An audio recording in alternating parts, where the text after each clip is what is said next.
Hey everybody, I'm Jeff Gluck from SBNation.com.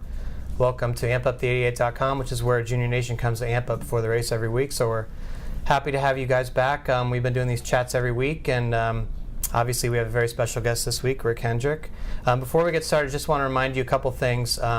When you go to the website, there's a couple cool things about it that you need to keep checking out. One is, and this is my favorite that I always am kind of excited about, there's daily sweeps. They give away a Dale Jr. autographed item every day on the site. So I kind of think that's cool. Yeah, also, there's an off-the-track video series. This week it's Mark Malden, who's the pit crew coach for the 5 and 88 teams. He's talking about the role of the pit crews in the All-Star Week. You know, there's a lot of stuff that goes around it into qualifying too. And then also TJ Majors, the 88 spotter, his Twitter feed is on the site. So next week we'll be at the Hendrick Museum.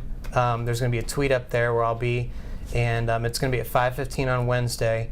And special guests will include Steve Letarte, TJ Majors, and there's some other people there that you'll have to just come see or tune in. But right now, we have Mr. Hendrick here. Thank you very much for joining us. Great to be here. And since Junior Nation is out there and anxiously, maybe a little frustrated after Dover, they would like to know, we'll just do the $1 million question first about Junior and the team. Jake Backer would like to know, how often do you chat with Dale Jr. about things going on both on and off the track? We usually talk at least 2 times a week, 2 or 3 times. Well, I'll say this, he'll text me and we text back and forth because we don't, these young guys don't like to talk on the phone, they like to text. So, you know, but we do communicate quite a bit. Actually, I'm supposed to see him this afternoon. All right. So didn't you just start texting a couple years ago, if I remember right? Well, I had to learn how because the drivers wouldn't call me back. So I had to start, you know, texting, and now I can communicate with them. Okay. Beckbeat555 is wondering what can be done to improve the performance on the number 88 team. You know, that's something we worked really hard on, and it's an everyday, weekly situation that we constantly are trying to improve. And we were making tremendous gains. We were way up in the points, challenged for some wins this year, and they changed the spoiler rule, and it kind of really set our team back, and not just the 88 but all of our cars. We had adjusted for the wing and not the spoiler, and we didn't realize it was going to affect us quite as much as it has. But the guys are working hard. They're in the wind tunnel, and you know, we thought we had a suspension part broken on the car in Dover, and it just killed us because we came in at a track like Dover. You can't take a chance. If something breaks, you think it's something wrong. If you hit the wall there, you know, you're going to get hurt. And we made the decision to come down pit road and check it. It was okay, but it got us behind and couldn't make it up. But I think Charlotte's going to be a good race, and we're putting as much effort. And me personally, I talk to Lance, the engineers, and to Dale weekly, and if not daily. And so we're on it. Just to follow up on something you said there, you said that the spoiler has had a change, kind of adverse effect on the organization, you think? Well, some teams fought the wing on the rear of the car, and it lacked downforce. And our guys worked hard on the wing to get the balance in the car. And then, you know, it seems like we struggled in some of the teams that went from the wing to the spoiler.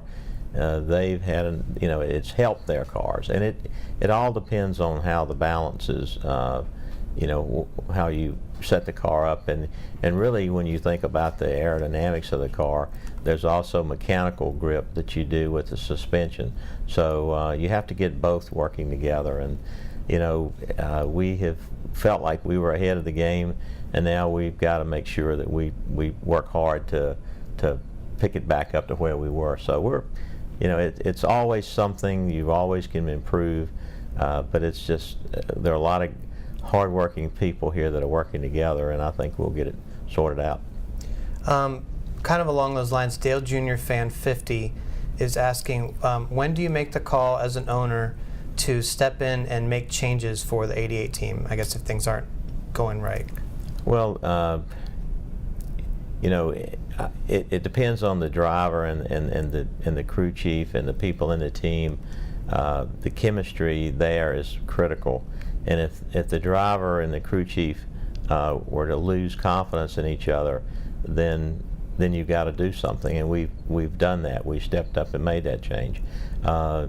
Dale and Lance have a great relationship. They're working extremely well together, and you don't let one race or a bad situation just destroy the chemistry that's there. So, it's something that you monitor daily, and if you see it going in the wrong direction, then you have to do something. But they have a tremendous amount of confidence in each other, and Dale has told me as early, as late as this week, that he's very confident in the team. It's just we just had a bad week. Overall, for the season with the 88 team, 88 Junior Fan Go 88. That's a lot of 88s in their name. They are wondering what grade would you give the 88 team so far? Well, I'd say up until this past week or so, we would say we were probably maybe a B to maybe even a B plus around Texas. We were right around 6th in the points, led laps, just feeling like we were getting better and better. Again, not making any excuses at all, but all of the cars. Mark Martin, look at Mark had won races last year, was setting in the top of the points, and now he struggled at Dover also. So it's a situation where we're usually all pretty good, or we're all kind of searching. But I'd say today, I would say that we're somewhere around a B minus, and you'll have to ask me that question after Charlotte week. All right. AmpGal68 is wondering, what's the one thing that you admire about Junior the most, and why did you hire him? Well, I like Junior because I think he's a real deal. He's brutally honest about everything, and he's a funny guy. I mean, I've known him since he was 12 years old, and we made our deal when I think he was 14 on a napkin, and I've been a friend of his and his family's, and we enjoy our relationship as friends. We both like to go to Key West. I take him fishing with me. He likes cars and gadgets, and we spend time and looking at those things. And then the professional side, he's just a good person, and I enjoy being around him, and we enjoy doing things away from the track.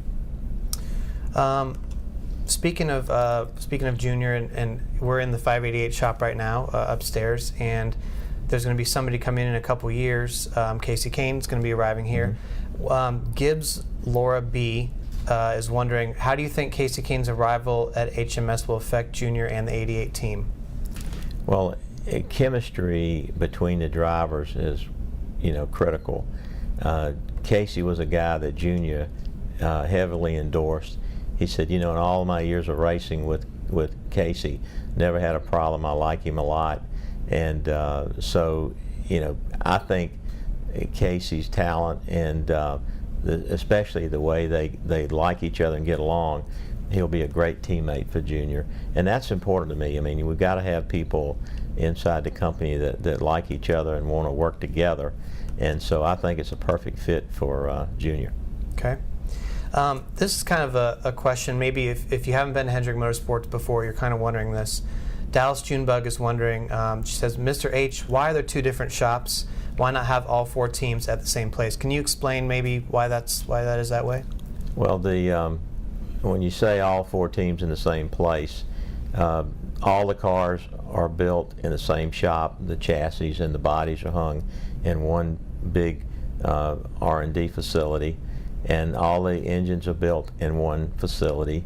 And then when they are distributed to the teams to do the final touches, put the engines in the cars or wire and put the suspension on the cars, then they come to these two buildings. And we could you could probably have all 4 of them in one building, but to me it made more sense to have 2 teams in each building, because if you had them all 4 in one building, you would have to have some separation anyway, and there's really very little separation. All the engineers have one engineering lab they work in. All the 7 post tests are done in one facility, so it's just a matter of having a little separation with showroom and work area, but all of the key ingredients are all done in the same place. Okay. Another question here. Has Junior ever sat in the 24 and 48 equipment to feel the difference or check their style? Can you maybe explain the setups, how that works with the different drivers? Yeah, basically the bodies and chassis are all identical, and then it's determined by the feel of the driver. But we have had tests where Dale has driven the 48 car and Jimmy's driven his car, and at the racetrack it's hard to do during an event because of the seats. The seats are molded to each driver, and if that weren't the case, then we could swap them around if one guy was struggling and one guy had it figured out. But the driver's like a human computer. He feeds information to the pit crews and the engineers that make the adjustments. And if we could run computers in the cars, we could read the information similar to what we do in a test. But NASCAR won't let you do that during the event, so we depend on the driver feedback. But when we're testing, and we're going testing this week, I think it's next week, and all 4 guys are going together on a road course, and a lot of times they swap cars, and it gives us the ability to try the feel of another car without having to go through the setups. So we do that. We've all heard the famous milk and cookie story, and then Jeff and Jimmy had their little thing recently. So Burke Sarah is wondering, do you find that at times you're more like a counselor for your drivers? Oh, maybe, yeah. Yeah, that's sometimes they're just like any competitors that are competing for the same goal or the same trophy. Sometimes what they think they have witnessed on the racetrack is not what actually happened, and then we have to kind of be like a mediator and sit down and say, look, here's what happened, let's watch the video. But more than that, what's made us strong is working together as a team, sharing information. And I have this saying here and in business, that no good organization will be torn down from the outside. It'll always happen from the inside. So, my philosophy is, let's work it out. Let's don't let it fester. Let's get it on the table and talk about it. And these guys are professionals, and they respect each other, and I think that's key. And when we had Jimmy and Jeff sit down and we talked through everything, it's been fine. So hopefully it's going to stay that way. MU Tiger is wondering, and I guess what you were just saying is probably fits right into this question. How has being a team owner changed since you started in racing? You probably didn't have to do that when you first started out, I'm guessing. Well, when I first started, I had one driver, so right. You don't have that problem. You have situations between your driver and someone else. And when I went to the 2-car teams, they were not only were they in different buildings, they were 5 miles apart. And but that wasn't that didn't do you any good. Having them together and sharing information makes you stronger, and you use best practices to make each other better. So I think what has changed is just the sport has grown so much. We've got drivers from other walks of life, Formula One, open wheel. You've got engineers that have been in Formula One that bring new ideas, and then you have crew chiefs that just the level of sophistication, whether it's in 7-post machines or wind tunnels, and then the cars have evolved. NASCAR's put a lot of safety into the vehicle, so it's changed a lot. But in some ways, it's a lot like it used to be. But the level of competition has grown a tremendous amount, and the different tracks around the country you visit, and the marketing of what we do, how we approach our fans, and just the way we've grown our sport. It's just I walked through the Hall of Fame the other day, and I can think back when I see those cars of how it used to be, and it's pretty neat. But so many things we do exactly like we did in the 80s, and so many things are totally different. Just a reminder here, you're on ampupthe88.com, which is where you come to amp up for the race every week. This is Rick Hendrick. He owns Hendrick Motorsports. He's only won, 9 Sprint Cup titles or something like that? You got to, you got to get on it if you're ever going to be successful, I think. But keep the questions coming. We want a lot more. So one thing that we have another question here that I would like to know as well, because there's a lot of different opinions about this out there. But Dallas Junebug wants to know, what is your impression of Junior Nation? When you think Junior Nation, you look up in the stands. What's your impression of them?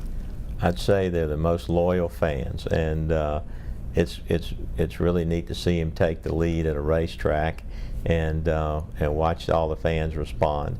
And it's also neat to meet the fans, at the track, in the garage area, and here at our complex, and some of the events around the country. So I love seeing you guys wear that AMP color. So and I always enjoy talking to you when I meet you at the racetrack or in other areas. But it's they're the greatest fans. I mean, they're the loudest, and you ask me the most questions, and and we're just. I think it's really neat that he has the tremendous following that he has. Dale Jr. fan 50 wants to know, and you could really get Junior with this one. Do you have a favorite funny story about Junior? Probably not one that I want to tell. No, there are a lot of really funny stories. I'm afraid if I tell you one, he'll tell you one on me. But we really have a good time. I like to get up early and when we go fishing, and he likes to sleep late. So I kid him about the fish don't bite at night. So we have to go in the mornings. But I'll have to think about that one. All right. Well, if you come up, interrupt me later. I'll think about it during our chat here. Okay. Beckbeat555 is her second question, so she must be asking a lot of questions. Brian Vickers used to drive for you and was sponsored by Mountain Dew. Have you spoken with him since his diagnosis? I have. I talked to Brian the day after he went to the hospital in Washington, and we're good friends, and actually hooked him up with my doctor and oncologist, and he's out of the hospital, and I think he's doing well, but they have to be careful with when you're dealing with blood clots. You have to be extremely careful.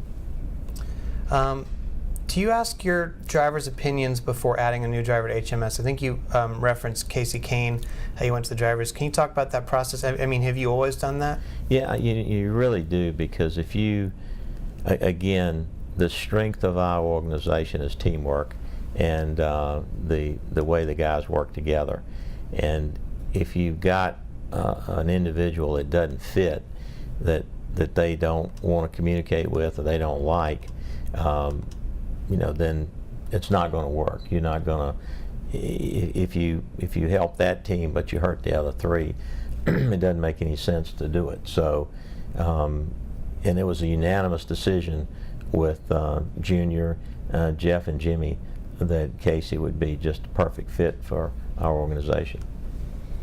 Do you have a favorite? I know a lot of fans get really excited about the paint schemes, especially some of the AMP ones that they've done this year. Dustin Bodeman is wondering if you have a favorite paint scheme of Dale's that you like the most. I like the bronze color that we ran in California. I thought that was the one of my favorites.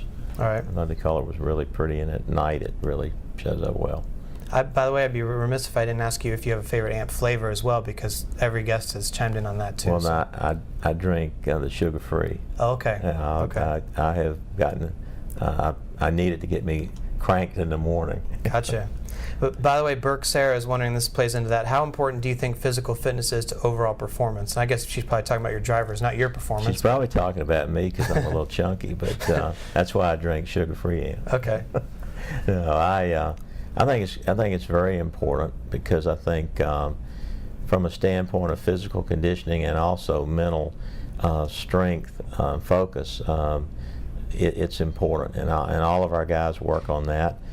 Junior works with one of the trainers here, and Jimmy runs 8 miles on Monday after the race, and Jeff's the same way, and Mark is like he eats certain meals certain times.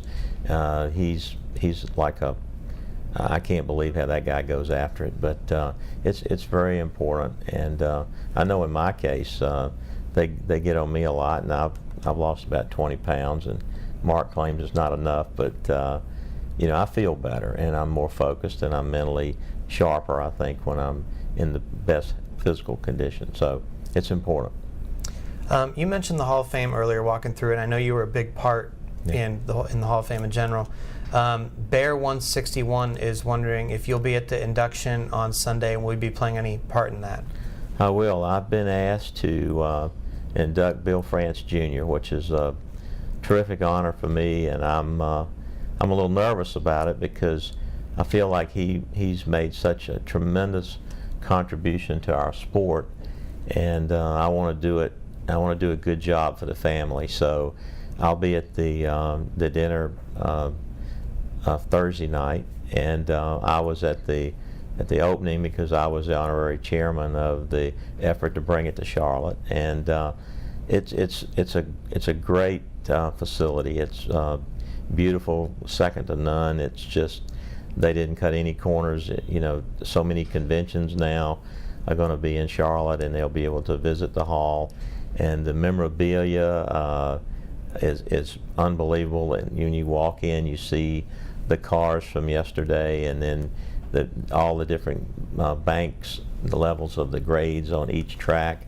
Actually, I walked up the grades looking at the cars and got dizzy. So it's going to be neat for the fans to see it, and while they're in town, they can visit the shops. It's great. It's here, and it's going to be a fun week. Do you have your speech? Are you still working on your speech, or? Yeah, I do better just from the heart than I do reading a speech, and I think with Bill France, he was a good friend. I respected him a lot. He tortured me a lot, but I think that I'll be able to put it together before Sunday. But I'm thinking about it. I'm starting to stress over it a little bit, but it'll be good.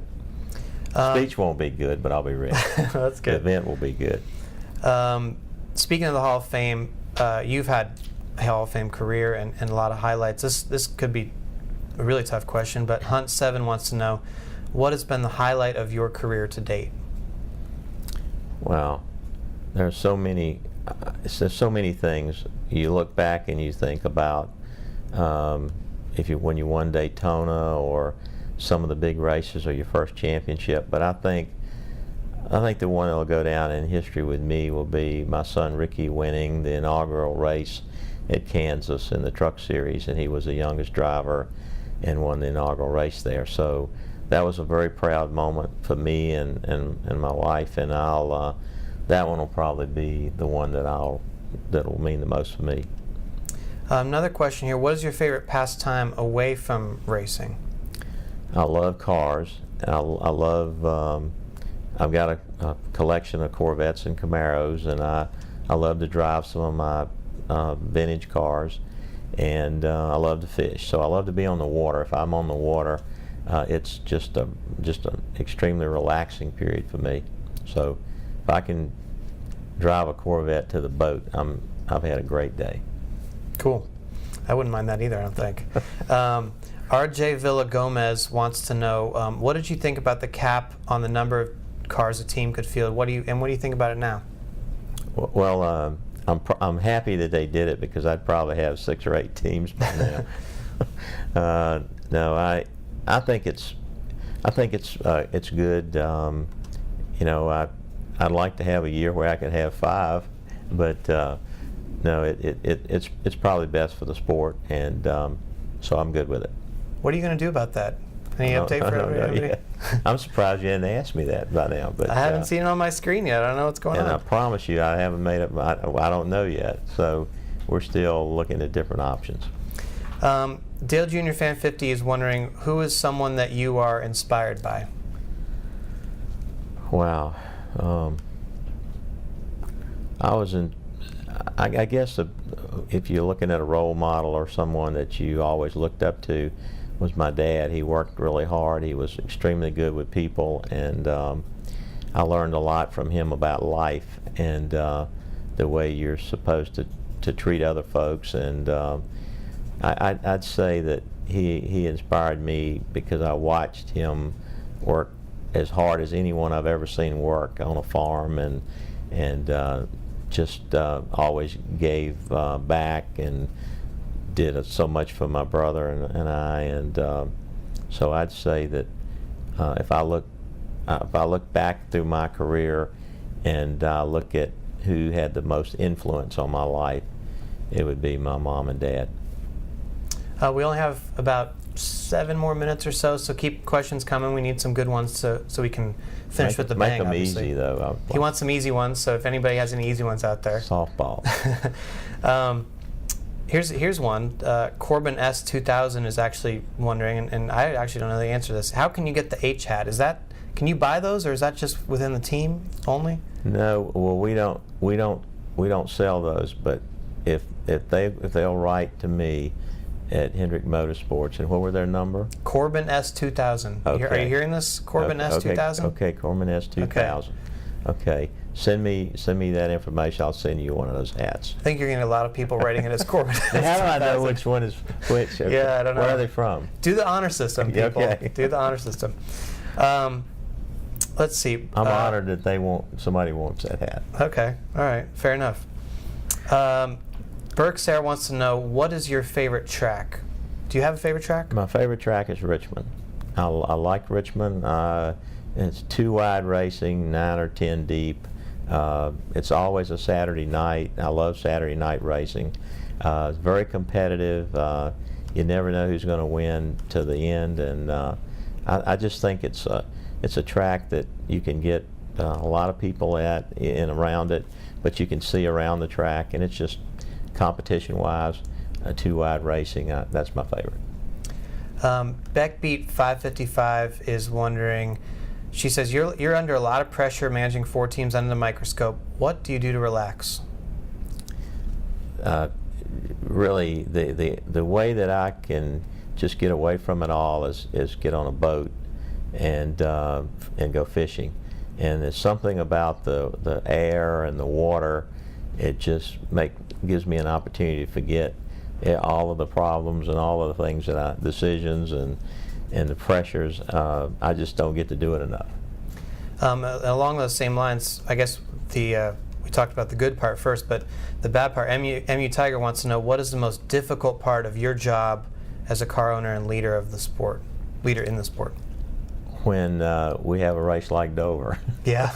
And you're trying to analyze what you can do to make it better. And Sundays that you win, and if everybody runs in the top 5, you come back on Monday, it's an easy day. But if you have a mechanical failure, you break apart, or you're involved in an accident, or you're in a chase and you're a couple of points away from maybe winning a championship, the pressure of failing or the pressure to try to do better is self-applied. I'm a competitor and I want to win, and I'm not satisfied when I don't think we have reached our potential. And so I think it kind of makes us all work a little bit harder. But the pressure after the disappointment of not being as successful as you thought you would be, it drives a lot of pressure, but that's part of the sport. Cool. Well, we will. That sounds like a good note to end on, unless you want to suddenly drop the funny Dale Jr. story if one came to your mind. But We'll have to save that for the next chat, I think. We'll save that one. Okay. I'll come back. Okay. I'll give me a little time to think about that one. All right. Well, we thank you for coming, and thank Junior Nation for all your good questions. Be sure to come back, ampupthe88.com next week. The live chat is going to be, like we said, from the Hendrick Motorsports Museum. It's at the Tweet Up, and so there'll be a lot of people there, a lot of people like you. Anybody's invited to come out. It's at 5:15 p.m. Steve Letarte, TJ Majors, a lot of other special guests. So, by the way, do you have any funny stories about Steve? You might want to think about that for next time, too.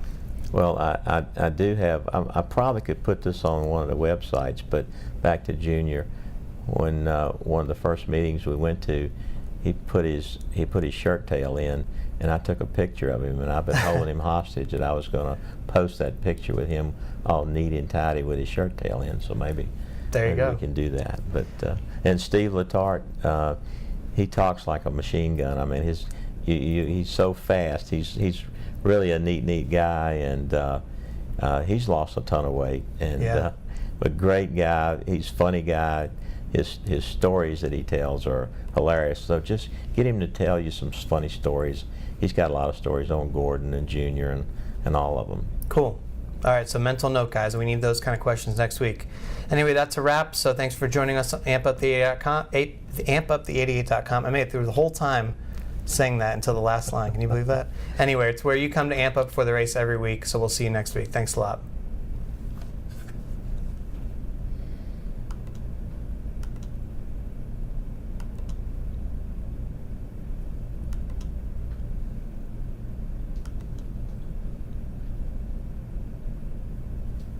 Audio is down. You guys can go ahead and jump off screen if you Okay. want.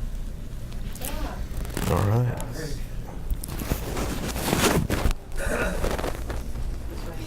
I started talking like a machine gun. No, but Steve starts telling stories, and he gets faster and faster. Yeah. It's hilarious. Yeah. Ah. Just the red button, just push it.